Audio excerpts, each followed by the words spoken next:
Warm greetings, students. I am Rekha HG, Assistant Professor of History, GFGC Vijayanagar, Bangalore. Today I will be explaining the first session of this particular content for the third semester BA students, Bangalore University. So, we are studying about Karnataka. We are studying about the society, economy and culture of Karnataka. So, we are tracing how old is Karnataka. ಕರ್ನಾಟಕದ ನಾವು ಒಂದು ಸಮಾಜ, culture, economy ಆ ಒಂದು title ಅಡಿಯಲ್ಲಿ ಅಧ್ಯಯನ ಮಾಡ್ತಾ ಇರೋದ್ರಿಂದ ಕರ್ನಾಟಕದ ಒಂದು ಪ್ರಾಚೀನತೆ, ಕರ್ನಾಟಕವನ್ನು ಮೆನ್ಷನ್ ಎಲ್ಲಿಂದ ಆರಂಭವಾಗಿದೆ, from where we trace the antiquity of this state called Karnataka. So Karnataka ಐತಿಹಾಸಿಕವಾಗಿ we are not going to old stone ಏಜೋ ಅಥವಾ ಒಂದು ಆ ಟೈಮ್ ಅಲ್ಲದಿರ ಐತಿಹಾಸಿಕವಾಗಿ ನಾವು ನೋಡೋದು ಅಂತಂದರೆ we trace the history of Karnataka from Mahabharata times. So ಒಂದು from historical point of view we trace the history of Karnataka from Mahabharata more than 2000 years. So in the Kumbakonam edition of ಮಹಾಭಾರತದಲ್ಲಿ ಭೀಷ್ಮ ಪರ್ವ ಮತ್ತು ಸಭಾ ಪರ್ವದಲ್ಲಿ ಕರ್ನಾಟಕ ಮತ್ತು ದಕ್ಷಿಣ ಭಾರತದ ಮಾಹಿತಿಯನ್ನು ಕೊಡಲಾಗುತ್ತೆ. ಒಂದು ಶ್ಲೋಕ ಇದೆ, ಈ ಶ್ಲೋಕ ಹೇಳುತ್ತೆ ಅಬೌಟ್ ಕರ್ನಾಟಕ. ಸೊ ಮತ್ತೆ ಪುನಃ ಎಡಿಷನ್ ಆಫ್ ಮಹಾಭಾರತ ಕುಂತಲ ಅನ್ನೋ ಒಂದು ಪ್ರಾಂತ್ಯಕ್ಕೆ ಪ್ರಾಮಿನೆನ್ಸನ್ನು ಕೊಡುತ್ತೆ. So it is use to substitute for ಕರ್ನಾಟಕದ ಮತ್ತೊಂದು ಹೆಸರೇ ಕುಂತಲ ಅಂತ ಕೂಡ ಹೇಳ್ತಾರೆ. Elevated land above the sea level ಆ ಥರ ಒಂದು ಟೈಮ್ನಲ್ಲಿ. So it is also known as used for different parts of Karnataka. Kuntala ಅನ್ನುವಂಥದ್ದು ಬೇರೆ ಕರ್ನಾಟಕದ ಪ್ರಾಂತ್ಯಗಳಿಗೂ ಕೂಡ ಸಹ ಹೇಳ್ತಾರೆ ಅನ್ನೋ ಒಂದು ಅಧ್ಯಯನ ಇಲ್ಲಿ ಆಗಿದೆ. So we can say that Karnataka is mentioned in the old texts also. We take the example of Ramayana, we take the example of Mahabharata. ರಾಮಾಯಣದಲ್ಲೂ ಕೂಡ ಕರ್ನಾಟಕದ ಮೆನ್ಷನ್ ಕೂಡ ಆಗಿರುವಂಥದ್ದು. ಕರ್ನಾಟಕದಲ್ಲಿ ಕಿಷ್ಕಿಂಧಾ ನಗರಿ ನಾವು ಎಲ್ಲಿ ಟ್ರೇಸ್ ಮಾಡ್ತೀವಿ ಅಂತಂದರೆ ಹನುಮಂತ ಇದ್ದಂಥ ಒಂದು ಕಿಷ್ಕಿಂಧಾ ನಗರಿಯನ್ನು ನಾವು ಆನೆಗೊಂದಿ ಹಂಪಿಗೆ ಹೋಲಿಕೆ ಮಾಡ್ತೀವಿ. ಸೊ ಆ ಒಂದು ದಂಡಕಾರಣ್ಯದ ಒಂದು ಇತಿಹಾಸ ಅಥವಾ ರಾಮಾಯಣದ ಒಂದು ದಂಡಕಾರಣ್ಯದ ವಿವರಣೆಯಲ್ಲಿ ನಮಗೆ ಕರ್ನಾಟಕದ ನದಿಗಳ ಹೆಸರು ಕೂಡ ನಮಗೆ ಕೇಳೋಕ್ಕೆ ಸಾಧ್ಯ ಆಗತ್ತೆ. ಸೊ ಕರ್ನಾಟಕ ಅನ್ನುವಂಥದ್ದು ಮಹಾಭಾರತ ನಂತರ ರಾಮಾಯಣದಲ್ಲಿ ಕೂಡ ಉಲ್ಲೇಖ ಆಗಿರುವಂಥದ್ದು. ರಾಮಾಯಣದಲ್ಲಿ ಒಂದು ಕರ್ನಾಟಕದ ಭೌಗೋಳಿಕ ಅಂಶವನ್ನು ಡಿಸ್ಕ್ರಿಪ್ಷನ್ ಕೂಡ ಆಗಿರುವಂಥದ್ದು. ಸೊ ಹನುಮಂತ ಇದ್ದಂಥ ಕಿಷ್ಕಿಂಧಾವನ್ನು ಬ್ಯೂಟಿಫುಲ್ ಆಗಿ ಅಲ್ಲಿ ಡಿಸ್ಕ್ರಿಪ್ಷನ್ ಕೂಡ ಆಗಿರುವಂಥದ್ದು. Coming back to the rule of Karnataka, who ruled Karnataka ಅಂತಂದರೆ we can trace the antiquity that Karnataka was ruled by Nandas. You all know students, ಹಿಸ್ಟ್ರಿಯನ್ನು ನಾವು 3 ಡಿವಿಷನಲ್ಲಿ ಅಧ್ಯಯನ ಮಾಡ್ತಾ ಹೋಗ್ತೀವಿ. ಇದು not only 3, we take it as a 4. So now when we trace the history of Karnataka, or for that sake we trace the history of India, we study the ancient, we study the medieval, we study the modern age, and then we come back to the contemporary era. So now we are in the ancient Karnataka history, or for that matter ancient India ruled ancient Karnataka also. So ಪ್ರಾಚೀನ ಕರ್ನಾಟಕದಲ್ಲಿ ಅಥವಾ ಪ್ರಾಚೀನ ಭಾರತದ ಇತಿಹಾಸ ಅಂತ ಹೇಳುವಾಗ we have the historical sources that Nandas ruled India. ನಂದರು ಭಾರತವನ್ನು ಆಳ್ವಿಕೆ ಮಾಡಿದರು. So by 4th century BC it was ruled by the Nandas ಅಂತ ಕೂಡ ಹೇಳ್ತಾರೆ. ನಂದರ ಆಳ್ವಿಕೆ ಆಗ್ತಾ ಇತ್ತು. ಸೊ ನಂದರ ಕಾಳ ಅಂತ ಹೇಳುವಾಗ ಅದು ಮಗಧ ಸಾಮ್ರಾಜ್ಯ, ಮೊದಲನೆಯ ಸಾಮ್ರಾಜ್ಯ. Nandas are the first kingdom of the Magadha empire. So Magadha empire ಅಂದರೆ we are tracing the history to the northern India, the states of Bihar, Bengal, that area we call it as the Magadha province, Magadha empire. ಯಾಕೆ ಅಲ್ಲಿ ಇಷ್ಟು ದೊಡ್ಡ ವಿಶಾಲವಾದ ಸಾಮ್ರಾಜ್ಯಗಳು, strong ಸಾಮ್ರಾಜ್ಯಗಳು ಸ್ಥಾಪನೆ ಆದವು ಅಂತಂದರೆ because of the fertility of the soil. ಅಲ್ಲಿ ಒಂದು ಜೀವನದಿ ಹರಿಯುವಂಥದ್ದು ಪೆರಿನಿಯಲ್ ರಿವರ್ ಸೋರ್ಸ್ ಇರೋದ್ರಿಂದ ಆ ಒಂದು ಪ್ರಾಂತ್ಯ ಬಹಳ ರಿಚ್ ಆಗಿರುವಂಥ ಪ್ರಾಂತ್ಯವಾಗಿರುತ್ತೆ. ಆ ಮಗಧದಲ್ಲಿ ಹಲವಾರು ಸಾಮ್ರಾಜ್ಯಗಳು ಕೂಡ ಸ್ಥಾಪನೆ ಆಗಿದ್ದಂಥದ್ದು.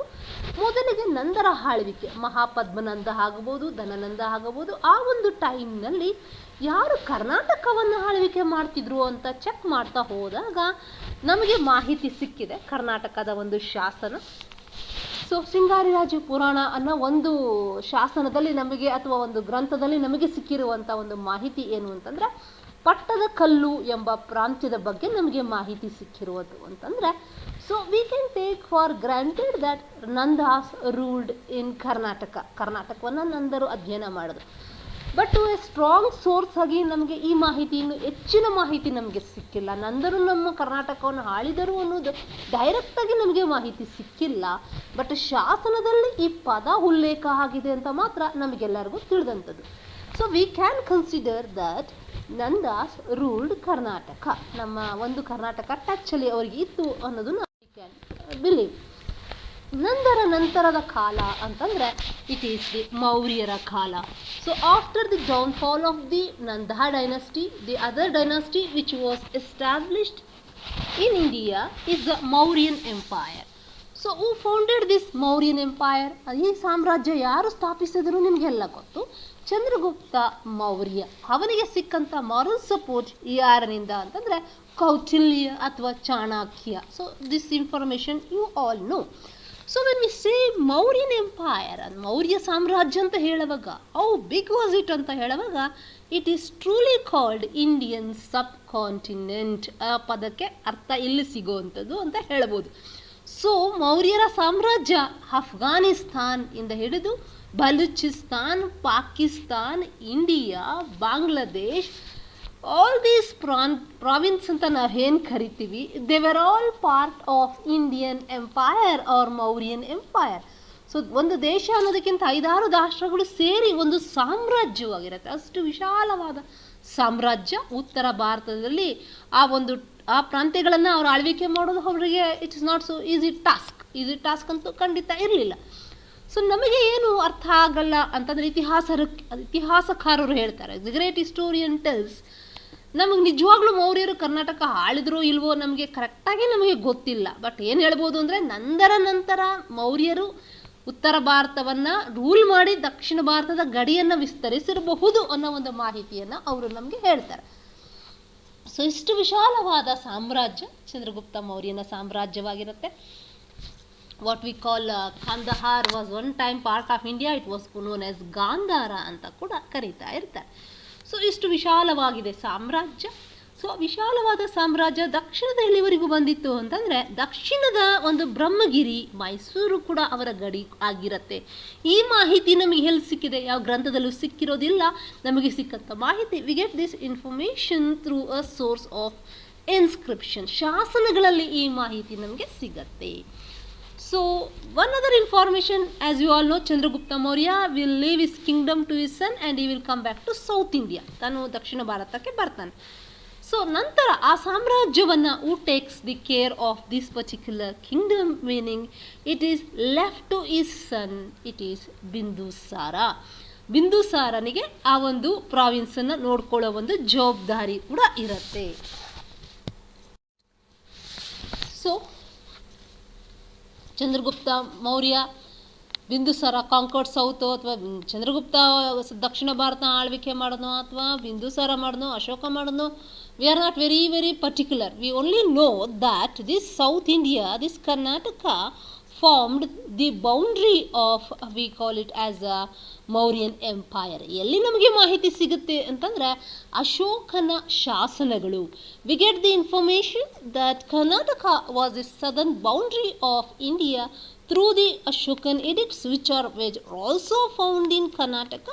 ರಾಯಚೂರಿನಲ್ಲಿರ್ಬೋದು, ಚಿತ್ರದುರ್ಗದಲ್ಲಿರ್ಬೋದು, ಬ್ರಹ್ಮಗಿರಿಯಲ್ಲಿರ್ಬೋದು, ಜಟ್ಟಿಂಗರಾಮೇಶ್ವರ ಇರ್ಬೋದು, ಸಿದ್ದಾಪುರ ಇರ್ಬೋದು, ಕೊಪ್ಪಳ, ಈ ಕಡೆ ಎಲ್ಲ ಶಾಸನ ಸಿಕ್ಕಿರುವಂಥದ್ದು. ಕಡೆಯದ್ದು ನಾವು ಹೇಳುವಾಗ ಮೈಸೂರಿನಲ್ಲಿ ಕೂಡ ಅಶೋಕನ ಶಾಸನ ಸಿಕ್ಕಿರುವಂಥದ್ದು.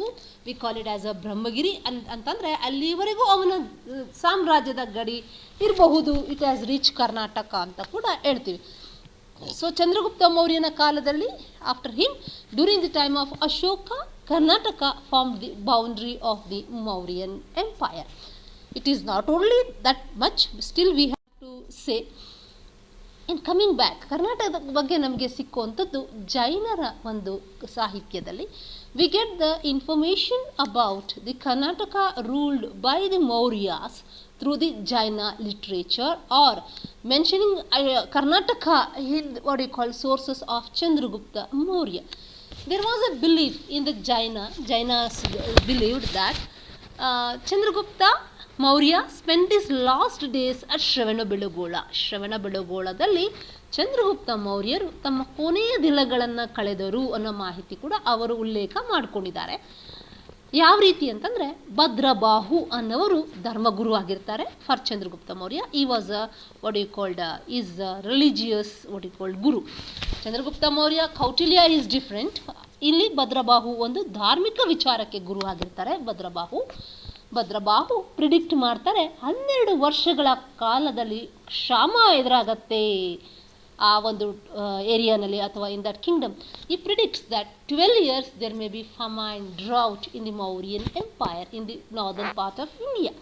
ಸೊ ಇದರಿಂದ ಡಿಸ್ಗಸ್ ಆಗಿರ್ತಾನೆ Chandragupta Maurya. He decides to abdicate his throne to his son and he came to Shravanabelagola along with his ಗುರು.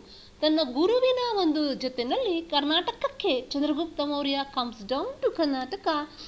ಈ will meditate and he will commit sallekhana and he will die in what you called Karnataka only.